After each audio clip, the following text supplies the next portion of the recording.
What is it with open source organizations absolutely hating the concept of democracy? I don't mean that as some sort of hyperbolic, oh, they're fighting against democracy. No, I mean like the actual act of like democratic voting. They're very opposed to things like openness, transparency, voting. and elections actually being upstanding and verifiable. Like almost every major open source body is vehemently opposed to that. One of the great examples is still unfolding this year. The Open Source Initiative, which is an organization which claims to control the very definition of the phrase open source itself. Pro tip, though, they don't. Is held an election for their board of directors about a month ago. And the results of that were truly bizarre. When the results of the election were announced, 3 candidate names were completely removed from the vote counts. And the Open Source Initiative has refused to disclose how many votes those candidates actually received. Now, and it's worth noting, because this is really important, at least 2 of those candidates, really all 3 of them, but 2 specifically, ran on very strong reform the open source initiative platforms, right? Like they wanted to change the open source initiative in some pretty significant ways. It's reasonable because the open source initiative has become corrupt and not very open and hasn't been pushing open source all that much. It's been very bizarre. Now, at the time of the election, right, when the open source initiative literally tampered with the ballots that were cast, they vowed that they would publish a retrospective of the election. And they said that they would do it and let everyone know how it went and what they figured out by April 19th. Well, April 19th was this last Saturday. That didn't happen, right? No retrospective was published. No vote tallies have been published. No information. No nothing at all. Here's a screenshot from them saying they would publish it by the 19th. They did not. Here's an example ballot.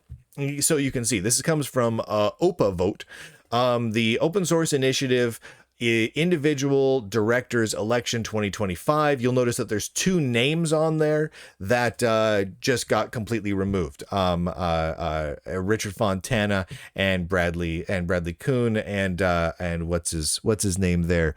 Bentley Hensel. The 3 of them were just completely removed. There was 2 different ballots because there's 2 different types of boards, and 2 people from this board were removed and 1 from the other.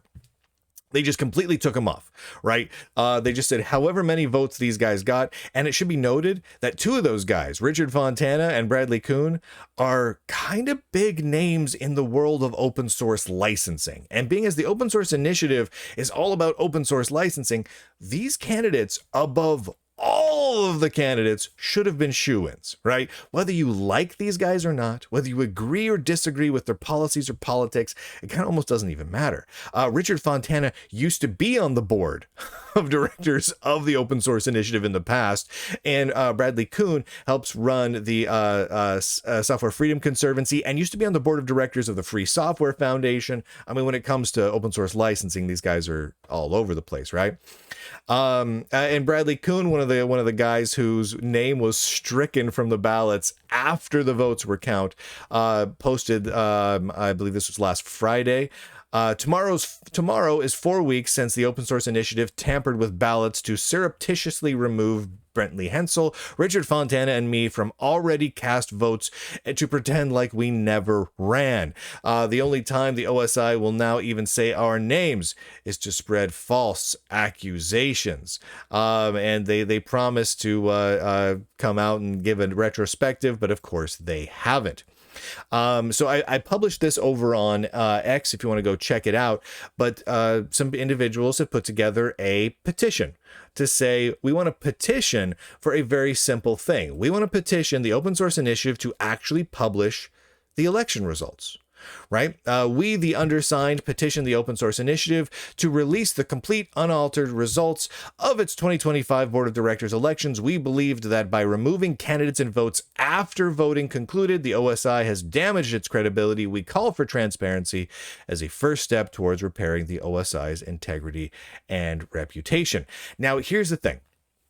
There's two things I think really need to be called out here. The first, this is just a petition. It holds no legal sway. It's just a way for a group of people to say, hey, X number of people feel this way. I hope you pay attention to that open source initiative board of directors. They don't have to. They can ignore it completely. Holds no actual power here, right? Just the same, I signed the petition. Because why not? Why not? You know what? I'm all for transparency. And yes, the open source initiative should be transparent. So I signed the petition. No harm in it. Do I expect the open source initiative to actually take that petition to heart and go, oh, golly, gosh darn, there's a petition? Well, then we'll definitely do what the petition says. No, I don't. And here's a fundamental reason why. The open source initiative doesn't really follow what their voting populace, what their paying dues members want. That's not what they're about, right? They're a corporate institution at this point that receives funding from corporations in order to stay afloat, in order to define those corporations' work as open source. A lot of people call this like open washing, where let's say they've created this new thing called the open source AI definition. So a way to define a open source project or an artificial intelligence project as open source, without needing to actually open hardly anything, right? You don't need to have any of the data or training models or anything be open in order to qualify as open source, which means that, Microsoft and so many other companies can say, oh, I'm open source. I have an open source AI. See, the open source initiative even says so, and they're the experts, right? But of course, these companies pay the open source initiative to create this sort of scenario where they can kind of pretend to be open when they're not. The other thing is, the election that was held a month ago was not an election. This is a part that I think really needs to be discussed here. The open source initiative, the election they ran, is not in any way binding. It is an opportunity, basically, for members of the open source initiative, paying members, right, to come in and say, I would like that person to be on the board of directors. At which point, the existing board of the open source initiative gets to decide who actually is on the board of directors.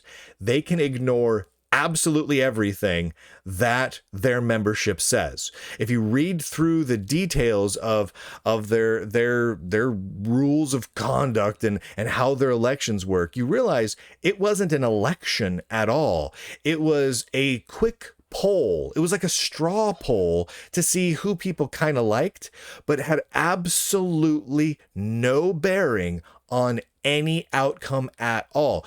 The open source initiative was never under any requirement to actually follow through on installing anyone who won that vote, because it wasn't even a vote. It was just a poll. It held about as much sway as a Twitter poll or a Facebook poll. It had absolutely no sway. It didn't actually mean anything. So the open source initiative, they're not about openness and transparency or being having democratic values where they actually operate votes and do the will of their populace. No, they don't do that. That's not their thing. Should it be? Probably. Considering how horribly things are going within the open source initiative, I would say that's probably a good idea. However, at this point, it is not. It absolutely is not. So there not only was the election not really an election, but there's absolutely no reason to think that the Open Source Initiative Board of Directors is going to implement anything requested in a petition, because that has even less sway, if that's possible, than the not an election that was held the month previous. Just the same, it would be nice if they published, in the interest of openness, who actually won that poll. I mean, even if Bradley Kuhn, right, who is speaking out here, even if he won the election in a landslide, they don't have to put him in a board seat. The open source initiative is under no requirements to follow the will of their voters at all. And they're not gonna. They're not going to install someone who is going to fundamentally fix things within the open source initiative, because it would ruin the system that they've been putting in place of corporate donations and whatnot. Another thing that's kind of come up that's interesting about this is they put that petition in place, right? The petition to the open source initiative. They put that in place. And a lot of people have been saying, hey, you know what? I'm a little nervous about signing that petition. And that's reasonable. I'm just gonna read this post from Bradley Kuhn here. Some say they're afraid to sign the open source initiative election results petition, and they correctly say, paraphrase, that you faced and will continue to face political retribution from the open source initiative. You have privilege of notoriety to endure that. I don't. The open source initiative has a track record of seeking political retribution, and speaking out against them is, quote, indeed risky. And he's absolutely right. The open source initiative is an incredibly political organization, and they will attack people, and they have in the past repeatedly attacked people, banned people, spoken out against people for simply disagreeing with open source initiative policies, even if the people speaking out against those policies are the founders of the open source initiative. Remember, there's two key founders of the initiative, Bruce Perens and Eric Raymond, both of whom were banned. Eric Raymond can't even participate in their mailing list anymore. He's fully banned from the open source initiative, because the current people in power at the open source initiative, working with all those big corporations, they really do not want the boat to be rocked. They do not want people coming in and shaking things up and trying to fix things, because that would ruin the kind of the little scheme they've put in place. So, I mean, Bradley Kuhn is correct.